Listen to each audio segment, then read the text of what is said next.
Hello, this is Bob Davies with the June 29th Daybook Concept. What do you fear? Fear is a vital response to physical and emotional danger. If you didn't feel it, you wouldn't be able to protect yourself from legitimate threats.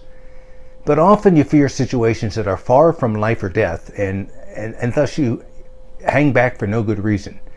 Traumas, bad experiences can trigger fear response within you that's hard to stop. Yet exposing yourself to your personal demons is the best way to move past them. Did you know that there's only one fear that has been scientifically proven to be an innate rather than conditioned response? The fear of heights has been documented to appear in young children. So it's highly likely that all other fears are rooted in conditioned responses. Now this is good news because it means that when you're able to rein in your thinking, you can tame your fears.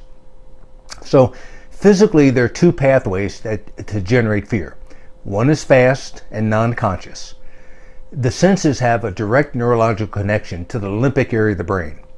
This means that you see something and immediately you get the fear response.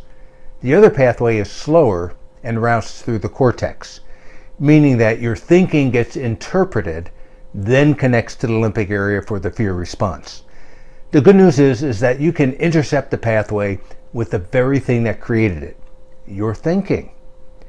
When I go skydiving, one of the fears that I have is sitting next to the door at the back of the aircraft. During the summer, once the aircraft climbs to 1,000 feet, well now it's 1,500 feet, we open the door to cool inside during the climb to 12,500 feet. 22 people fit in 2 rows of 11 on the sides of the plane. Once the door is open and we remove our seatbelts, the last person on the left side of the plane is expected to sit on the floor in front of the door so it's less crowded. Now that would put you right in front of the open door as you're sitting to the right row of the benches. So early in my skydiving career, I currently have over 2,000 jumps. I would purposely sit in that spot so I can confront my fear. What's the worst that could happen? I could fall out. I'm wearing a parachute. Nobody's ever fallen out before. Plus, it's safe. The common acronym you've probably heard is FALSE, expectations appearing real. It's all about the story you're making up about the activity. Usually the expectation is far worse, and that's what fuels the fear. So, challenge. The next time you're feeling fear, ask yourself, what's the narrative, what's the story you're telling yourself? Change the story you're making up and make another one up, one of safety and positive outcome, one of confidence. And then stay in the here and now.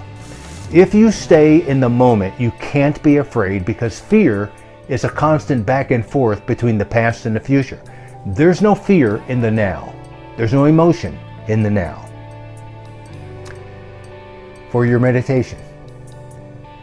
My purpose today is to be afraid and take action anyway. Fear doesn't stop me. It just improves me. I embrace the fear and then erase the fear with action.